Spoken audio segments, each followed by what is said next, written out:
Engineer Surendra Kumar जिंदाबाद।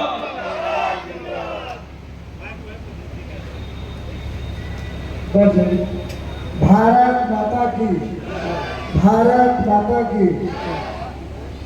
मंच संचालन कर रहे बहुत ही वरिष्ठ भारतीय जनता पार्टी के कार्यकर्ता, पूर्व में प्रदेश के महामंत्री और पहले भी भागलपुर जिला के प्रभारी रहे हैं। इनके सानिध्य में मुझे अवसर मिला है काम करने का। ऐसे आदरणीय बड़े भाई सुशील चौधरी जी मंच पर बैठी हैं, मेरी बिटिया सांसद शांभवी जी बहुत ही लोकप्रिय प्रखर तरीके से अपने लोकसभा की बात लोकसभा में रखती हैं। इनके हृदय से आशीर्वाद देते हैं शांभवी को। हमारे बीच मेरे साथ और आपकी आवाज बनकर विधानसभा के अंदर में इनकी व्याकुलता देखते हैं कि जब अपने रोसड़ा की बात करते करते ये भी भूल जाते हैं कि हम तो सरकार में और मंत्री सरकार से भी लड़ जाते हैं। ऐसे मेरे छोटे भाई आपके बुलारे प्यारे विधायक वीरेंद्र जी हमारे बीच बैठे हुए हैं। विधान पार्षद द्वय सर्वेश जी, तरुण भी चले गए, चलिए कोई बात नहीं। हम सबों के बीच में नीलम साहनी जी हैं, ललन सिंह जी हैं, संजय सिंह जी हैं, अमीश राय जी हैं, वैभव रंजन जी हैं, घनश्याम राय जी हैं, सुंदरम सूर्यवंशी जी हैं, नीरज सिंह जी हैं और सामने बैठे एनडीए के सभी कार्यकर्तागण, देव दुर्लभ जनतागण, मातृशक्ति, इलेक्ट्रॉनिक और प्रिंट मीडिया के सभी साथीगण, आज रोसड़ा की धरती पर हम आपका अभिनंदन करते हैं। मित्रों, अभी अजय जी चले गए, हमारे विधायक जो विरोधी दल में हम इनसे काफ़ी सीखने का भी मौका मिलता है। इन्होंने एक बात कहा कि अलाइनमेंट नहीं है, तो मैंने विभाग से कहा कि अलाइनमेंट भी हमको बताइए। ये सड़क जो बाईपास बनना है ये 14 किलोमीटर का है और लगभग 58 करोड़ की लागत से ये बनने वाली है। ये जो विभाग में दिया केवल पढ़ के हम बता देते हैं, आप ये समझ आइए, मुझे तो जानकारी है ही नहीं। जो समरी बना के दिया वो मैं पढ़ता हूँ। प्रायः ऐसा देखा जाता है कि सिंधिया घाट, रेलवे फाटक एवं रोसड़ा बाजार में काफ़ी जाम रहता है, जिससे आने जाने वालों को काफ़ी परेशानियों का सामना करना पड़ता है। वर्णित रोसड़ा बाईपास 2 हिस्सों में बटा है। उत्तरी रोसड़ा बाईपास जो रोसड़ा हथौड़ी कोठी पथ के दूसरे किलोमीटर से प्रारंभ होता है एवं रामपुर, रसलपुर, मोहम्मदपुर, बंगरा एवं ढढ़ा होते हुए रोसड़ा SH 88 से मिलता है। इस पथ के चौड़ीकरण होने से भारी वाहनों को रोसड़ा बाजार जाने की जरूरत नहीं पड़ेगी, जिससे जाम से छुटकारा मिलेगा। दूसरा, दक्षिणी रोसड़ा बाईपास जो SH 55 सलखन्नी से प्रारंभ होता है तथा बांध होते हुए महाथी पुल पार कर पुनः SH 55 दौलतपुर से मिलता है। इसके निर्माण से खगड़िया एवं बेगूसराय से दरभंगा एवं समस्तीपुर जाने वाले भारी वाहनों को रोसड़ा बाजार जाने की जरूरत नहीं पड़ेगी, जिससे भारी जाम से निजात मिलेगा। भारी व्यवसायिक वाहनों को कृषि उत्पाद सामग्री दूसरे शहरों में ले जाने में काफ़ी सुविधा होगी। साथ ही साथ जिला प्रशासन को विधि व्यवस्था को नियंत्रित करने में आसानी होगी एवं इस क्षेत्र का सर्वांगीण आर्थिक विकास होगा। ये जो विभाग ने समरी बना के दिया है तो मैंने बताया। वैसे यहाँ के सभी जनप्रतिनिधि अपने अलाइनमेंट को जानते ही होंगे। मित्रों, चूँकि समय बहुत हो गया, मुझे भी जाना था सुल्तानगंज, समय वहाँ दिया हुआ था, लेकिन आप लोग का प्रेम प्यार डिले कर दिया। एक दो बातों का जिक्र करूँगा, क्योंकि हमारे सभी जनप्रतिनिधि चले गए, तो सामने बैठे हुए जिनको लाभ लेना है सड़क से वही लोग बैठे हुए हैं। एक बात की जानकारी केवल दे देना चाहता हूँ कि मैं सिविल इंजीनियर हूँ, चूँकि इसलिए बता रहा हूँ कि अभी आपकी बेटी संभावी बता रही थी, तो नया नया जब राजनीति में आता है तो उसको अपने बारे में बताना पड़ता है। तो मैं भी आपके लिए नया हूँ, भले मैं 2005 से राजनीति कर रहा हूँ, 2010 से विधायक हूँ, लेकिन बहुत कम लोग जानते थे मुझे। लेकिन जैसे ही अचानक इस बार मुझे मंत्री बनाया गया, तो पूरे बिहार में चर्चा हो गया कि ये भाई इंजीनियर सैलन कौन है।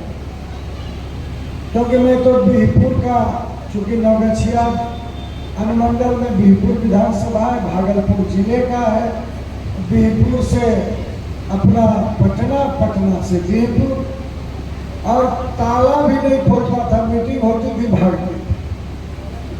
तो भाजपा वहाँ से आज़ाद भारत के बाद कभी जीता नहीं। मेरे पिताजी भी सिविल सर्जन हैं, एक भाई डॉक्टर, एक भाई इंजीनियर, मैं खुद नौकरी करता था सिविल इंजीनियर। सुशील मोदी जी आज नहीं रहे, उन्होंने ही मुझे नौकरी छोड़वाकर, चूँकि सांसद भागलपुर के हुआ करते थे, उन्होंने मुझे राजनीति में लाया और उसके बाद से वहाँ विधायक बना, काफ़ी संघर्ष के बाद। और जब चर्चा हुई कि इंजीनियर सैलन कौन है, तो मैं तो धन्यवाद देना चाहता हूँ कि सबसे पहले अपने राष्ट्रीय अध्यक्ष नितिन नवीन जी, विश्व के सबसे लोकप्रिय प्रधानमंत्री नरेंद्र मोदी जी को, हमारे लोकप्रिय मुख्यमंत्री सम्राट चौधरी जी को, प्रदेश अध्यक्ष संजय सराव जी को, और सारे हमारे शीर्ष नेतृत्व को, जिन्होंने मुझ पर भरोसा किया। और इतना बड़ा जो पथ निर्माण विभाग है, पहले ठीक ही संभावी जी कह रही थी, ये पथ निर्माण विभाग अभी जो राष्ट्रीय अध्यक्ष नितिन नवीन जी हैं, उन्हीं के जिम्मे था। उन्होंने ही मुझे जीत दिया, और दिया ऐसे कि आप भूमिहार कोटे से मंत्री बनाए जा रहे हैं, क्योंकि कोटा फिक्स होता है, राजपूत से भी, निषाद से भी, ब्राह्मण से भी, भूमिहार से भी। तो मुझे भूमिहार कोटे से बनाए गए, क्योंकि मैं भूमिहार जाति का। तो एक तो ये जानकारी भी देना है कि मैं किस जाति से हूँ, क्योंकि कोई जानता ही नहीं था कि इंजीनियर सैलन आखिर जात कौन है। और ये जात पर जब तक बिहार से मिटेगा नहीं, हम लोग पीछे ही रह जाएंगे। इसलिए इसको मिटाना भी है, लेकिन अभी बताना भी है, ये बताना भी जरूरी है। क्योंकि जब कोटा फिक्स किया गया कि भाई भूमिहार जाति से दिए, तो यहाँ भी जो अगल बगल के लोग होंगे भूमिहार जाति, वो तो जानेंगे मेरे जाति का भी ये विधायक या सांसद या मंत्री है। लेकिन सरकार में सभी जातों का प्रतिनिधित्व है, सभी वर्ग के लोग काम करते हैं, संगठन में भी सभी वर्ग के लोग। और अब ये तीसरा लेयर समाज का भी काम हम लोग करें, और जिनको भी जरूरत पड़ेगा, तो अगर सामाजिक रूप से समाज का प्रतिनिधित्व के मैं नौकरी ये विधायक बनाऊँ या मंत्री बनाऊँ, तो वो भी आपके लिए दरवाजा खुला है। मित्रों, दोनों हमारे संभावी जी सांसद और हमारे विधायक जी इतना बड़ा काम किए। और मैं इसके पहले जहाँ पर एक कार्यालय कर रहा था, वहाँ भी मैंने कहा कि करते हो तुम कन्हैया मेरा नाम हो रहा है। काफ़ी प्रक्रिया है किसी चीज़ का। हमारे डॉक्टर अशोक चौधरी मंत्री जी कहे कि DPR बनता है, अलाइनमेंट फिक्स होता है, प्रशासनिक स्वीकृति मिलती है, पैसा का फंड अवेलेबल करना पड़ता है, और तब लास्ट में मंत्री साइन करता है। मंत्री का कोई वैल्यू नहीं, ये केवल साइन करता है। सारे जगह से दौड़ के जब आता है तो वो साइन करता है। लेकिन हमारे कन्हैया यहाँ पर है, ये कन्हैया लोग काम किए हैं, और मेरा नाम हो रहा है, इसलिए मैं सब नाम इनके जीवे देता हूँ। इन्होंने ही किया है, मैं तो केवल निमित्त मात्र हूँ, लेकिन मेरा दायित्व है। आगे भी जो सड़कें अभी अधूरी हैं, जो ब्रिज अधूरे हैं, ये 2 महीने के अंदर में मैं 36 जिला का भ्रमण कर चुका हूँ और वहाँ पर जाकर स्थल निरीक्षण करके विभागीय पदाधिकारी को बैठाकर एक एक सड़क की मैंने समीक्षा किया, एक एक ब्रिज का मैंने समीक्षा किया।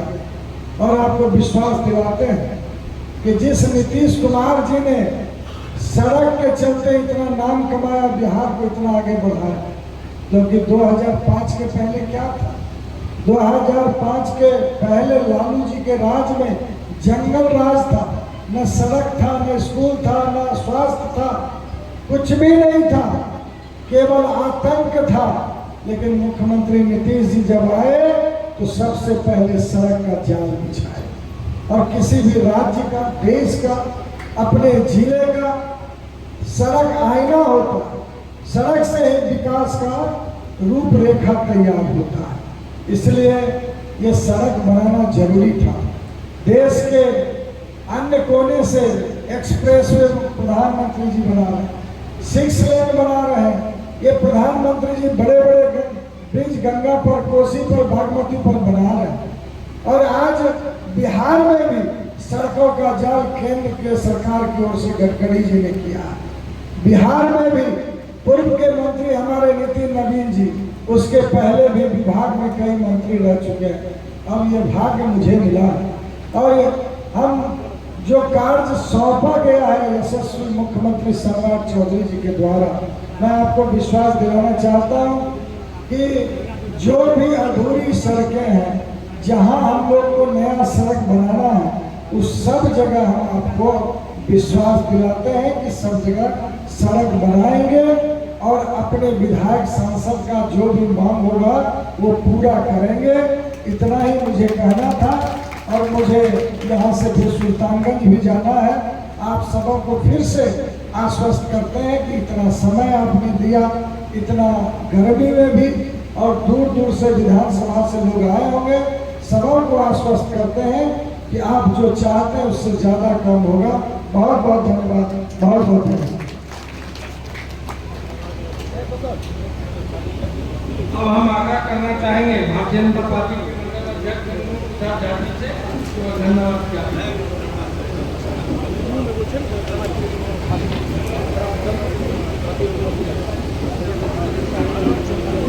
आज के इस शुभ अवसर पर, बाईपास के शिलान्यास के अवसर पर इस कार्यक्रम